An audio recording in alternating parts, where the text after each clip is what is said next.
We're going to go down to Arlington right now. Man, Mark Rodgers. Here we go, guys. Well, media days, and we have special guests. He is the head coach at the University of Oklahoma, Brent Venables. Coach, how you doing? Hey, Jim, I'm doing great. How are you? I'm doing really good because I'm about done. This is it. I mean, we're kind of wrapping up the good, OU era in the Big 12 right now. Next year we'll be in Atlanta. Yeah, it's exciting. Yeah, it is very exciting. Yeah, very exciting. So what's up? Where'd Jim Coach, go? let me ask you a question. If I asked you today on July, whatever the heck it is, 13th, July 13th of 2023 versus July 13th of 2022, what are the differences between you as a head coach now as a year ago today? Oh, just a lot of anticipation. You know, last year, everything was happening for the first time, you know, every day, every week, you know, every moment, everything that happened, you know. There's a few things like our schedule on a game day and 11 o'clock kick, you know, that's not going to change week to week, but, you know, it's like raising kids, you know, you kind of learn and grow through it all. It's like anything, you know, where you were your first, you know, week or first month or your first year on the radio, you know, transitioning from player to radio guy, you know, you kind of learn and get better through all of it. You know, you feel like anyway. But there's a lot more anticipation, you know, of, okay, I've been there, you know, I know what's to come, whether it's your schedule or, you know, your first week or, you know, you're developing a team for fall camp to get them ready for September, all of those things, you know, but it's exciting, you know, that part doesn't ever change. That remains the same, you know, the anticipation, the excitement. Where will we see the most improvement on defense? And if you look at some of Danny's numbers last year, he was really good. Is he have another step in him? And then how many young guys are we going to see on the field? Yeah, so great question. And you just think, again, we're a year into learning, you know, a new system, you know, on both sides of the ball. But defensively speaking, we're a year in. So all the returning guys, if that's Danny, you know, if that's Billy Bowman, that's Key Lawrence, if that's Robert Spears Jennings, you know, if that's Woody Washington, you know, Jordan Kelly, Isaiah Coe, you know, Jonah Lalulu, if that's Grayson Halton, in addition to 9 other transfers. You know, we got 6 guys up front and Ethan Downs and Reggie Grimes. Right. You know, they're in a competition, you know, to see who's going to run out there first. And we feel like we've gotten ourselves a lot better. You know, we have more competitive depth, and it's not even close. I mean, you know, you just go down, whether it's those 6 transfers or you get 2 All-American linebackers. You know, some people, oh, this guy played at, you know, Division II. Are you kidding me? You know, how to prepare, how to compete, how to strain, how to lead, how to respond, how to make plays. Either a guy's got instincts and finds the ball or he don't. Either a guy's physical and he knows how to strike people and get off of blocks or he don't. I mean, the guy knows how to show up into a locker room every day. This guy's Connor Neer's a guy that comes from, you know, multinational championships. The locker room, the values and the cores aren't lower. They don't have lower standards. They have equal standards. You know, being successful, whether that's at IBM, Apple, you know, if that's sports animal, that's in a football locker room. You know, being successful, it takes what it takes. You know, consistency and toughness and hard work and perseverance and consistency. You know, improvement, you know, Connor's going to make us better there. You know, you look at that linebacker position and Danny in particular, and he's the only guy that's ever started a game other than the transfers that we took that's ever started a college football game. So we really feel like we needed to help ourselves from an experience standpoint. Or you look at Dasan McCullough, who, you know, some people, oh, he comes from, you know, Indiana, you know, surely he's not that good. Well, you don't know the background. You know, the guy could have went anywhere in the country, had 35, 40 offers. I recruited him at Clemson, tried like hell, and he committed to Ohio State. Well, he ends up, his dad, running back coach at the Kansas City Chiefs, he gets the running back job at Indiana. They said they'd take his brother from one of those MAC schools, and he could be a grad transfer. And they'll also offer his little brother, it's a freshman in high school. And next thing you know, we're going to do this thing as a family. Well, 8 months later, his dad takes the running back job at Notre Dame. So how do you get a guy like Dasan McCullough to come to Oklahoma? It's not just, and again, another guy, but again, a guy that to me has a chance to be a really good football player and help us out at that position, got great length and, a year ago as a true freshman, for example, a guy like him, he didn't go through any strength and conditioning. He had shoulder surgery. So he missed all this critical developmental time that all freshmen would benefit from. And as a long, skinny former safety that's transitioning, and he played pretty dang good, at Indiana, but learning some new position and all that. I've been really excited about what he's done, all the returning players. Danny Stutzman a year ago at this time could not run a player run practice like he can now. Not only run it right now, but like it's big time. And along with some of his other teammates, we weren't equipped a year ago to do that.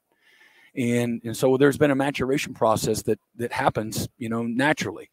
And so, got Woody Washington is the only corner that's ever started a game. That's a little bit of a concern, but we got some really good young players that I really think have, tremendous futures. And so I expect us to be better fundamentally, our knowledge, which leads to aggressiveness, which leads to physicality.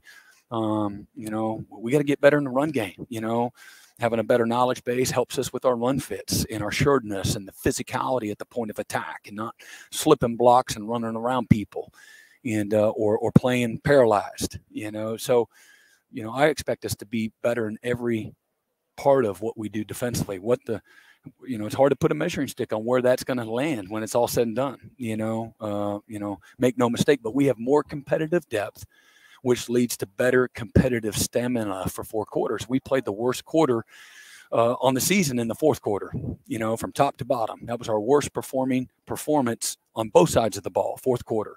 So what happened? Well, we didn't play enough guys. Well, we didn't have enough quality guys to play. We have better competitive depth on both sides. To me, it means you should play more guys, which means, you're going to have fresher guys to play better, more precise, more physical, more sure of themselves late in the game. We lost 5 of 7 games in the last minute and a half of the game. What happened? Lots of stuff happened, whether it's coaching, whether it's scheme, whether it's the lack of precision. When 3 of our 4 3-point losses, we turned the ball over or turned it over on downs in scoring position. Well, you can't do that. Don't lose to Oklahoma. In 3 of the 4 losses, we have a touchdown taken off the board that we score. You're talking about 3-point losses. You got a touchdown taken off the board. Florida State was 14-3. We score, boom, 21-3, boom, holding call. Well, we got to come back. Not only do we not score a touchdown, we missed the field goal in that game. So instead of being up 21-3 or 17-3, it's 14-3. And that's a huge stop for Florida State, momentum, all those things. Like, we weren't good enough to overcome, those types of mistakes or the lack of efficiency. We weren't where we needed to be on either side of the ball, 3rd and 4th down, well below the standards that we got to be. For all the good things that the offense did, leading the conference in rushing, Dylan leading the conference in passing, we got to be better in 3rd and 4th down, period. So to create field position, to possess the football, to get your ass off the field on defense, we got to get off the field. You lead the conference in tackles. It's probably twofold. We're on the field for a long time. And again, and he's a pretty good player too. Not to take anything away from him, but we got to be better in red zone on both sides of the ball. Our efficiency on both sides of the ball isn't what it needs to be. We're pretty good at causing turn. We're +6 in the turnover margin. Well, in a year where you have 5 games that come down to 1 score, you could use, we led the conference in interceptions at 17 on defense, but we dropped. I'm not talking about hoping and wishing for a prayer. We dropped dead, in the face mask 8 interceptions. If we make those layups, we lead the country in turnover margin. And that's a big deal. That's a big deal. And, when it's all said and done, the most important stat in the game is turnovers. And so, I expect us to be a little better there. And but our culture has been established. We have 63 brand new players. We got to reteach it. We can't grow weary. You got to reestablish it. I got to do a great job of rehearsing my beliefs, but I got a locker room full of young men returning that understand what that culture, what those expectations, they can keep the new guys out of harm's way. There's a development piece from the returners. There's certainly we've recruited to a systems on both sides of the ball, and then the transfer portal. I think one of the critical areas of it's going to determine our success is how quickly can we bring these 63 players, how quickly can we get them to blend in with our returners? How quickly can we develop chemistry and cohesion and trust and relationships, we've worked really hard. Instead of assuming that's going to happen by osmosis, we've worked really hard, whether that's retreats, whether that's just spending time together. That's why we built a dining facility inside our football building. That's where you develop relationships. Is at the not grab and goes. Everybody's doing their own thing, DoorDash, and you're sitting there in a dark room playing the game, listening to music by yourself. That's not how you build a team. That's not how you build culture. So we built a dining facility right there at our football facility, so that things can be easy and convenient, and we could help, layups for them. But everything is just a year further along. Since January, we've talked about the strain and the focus so that we can finish. And so everything that we've done, we've worked intentionally at quantifying that with the players, teaching them from last year's mistakes, and looking at every part of our program, being more efficient.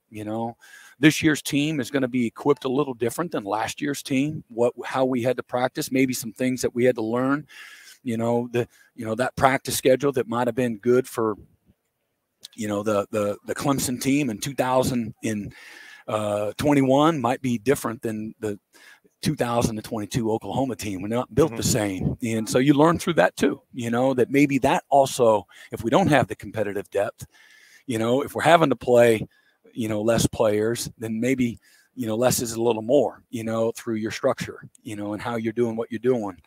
And so again, you're always learning and growing, evolving, whether you're successful and you're 13-0 or, you go 6-7. Being 13-0 is not easier than being 6-7, not in my opinion, not in any way, shape, or form. And my job is to develop a mindset. Schmitty's job is to develop a mindset. Those things have been established. How we do a walkthrough is important. How we did a walkthrough a year ago going into fall camp is going to look a hell of a lot different than how it's going to look this year. And our guys understand, what the expectation is and what's okay. I think our guys are, committed to a different level. And I think that the workload has been increased. I think we got more guys that care. And, again, a year ago, we had too many guys that weren't going to class or weren't living right off the field, So here's the expectations. Here's the grace that you're going to be given. And if you don't want to get with the program, if you're not going to show up over here every day and bust your butt for your opportunity, then maybe you need a fresh start. We had 21 players that transferred after the season, scholarship players that transferred after the season. So sometimes it's addition by subtraction, and sometimes guys just need a fresh start. Where we utilize between the portal and high school guys, we brought in 40 scholarship players. So that doesn't automatically make you better. But when you're talking about building it the right way, you get one chance to do it the right way the first time, and there's only one way, and that's the right way. And to me, it's the hard way. And there's nothing easy about being successful. So, talking to Brent Venables, head coach. Hey, coach, you had a great recruiting class. You got a bunch of these youngsters. You know how hard it is nowadays to make sure you keep everybody happy. And you're getting ready to go to a new league. Tell me, what's your theory as far as these brand new youngsters of getting them some time this year, if possible? The youngsters, forget about the transfers. I'm talking about the young 18, 19-year-old kids. No, I'm a believer, and a real believer, and give these guys an opportunity. So whether it's a Caden Green, a Josh Bates, Jaquez Petaway, Cade McIntyre tied in. Obviously, we know our young running backs, Caleb Hicks, in addition to those other young ones. On defense, it's Peyton Bowen. It's, Sammy Omasayo. It's, Lewis Carter, in addition to some other young ones, Jaron Kanik, Kobe McKenzie, Phil Picciotti, some of those guys. They got a chance last year to play. Yeah. You look at a guy like PJ Adebore, special guy, Ashton Sanders had a great spring. And but I believe in that. And even if it's 80-20, that 20 is going to be better. It's, again, just what I'm saying, competitive stamina, competitive depth. Everybody gets better, and or it's 50-50, get them on the field. And we talked about that a lot since the end of the season. I don't think we did a great job of that. Even if it was 90-10, I think that, maybe it could have made the difference in a few games there late in the season to help with some of the fourth quarter just being fatigued, not having the edge, having the want to, but not having the how to. And because, again, my body's just not capable of doing that. Were you still call defense?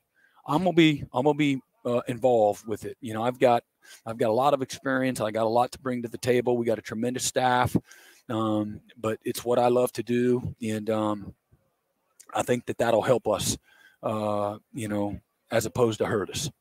Absolutely. Yeah. Jim, you got one more. Yeah. Mike is saying he's ready to get Brent wrapped up here. I understand. That's good. We appreciate it, Coach, so much, and we'll maybe sometime here before the season we'll get you on again. Okay. Yeah, appreciate you guys having me on. Thanks, man. Thanks, Coach. All right. Brent Venables. You know,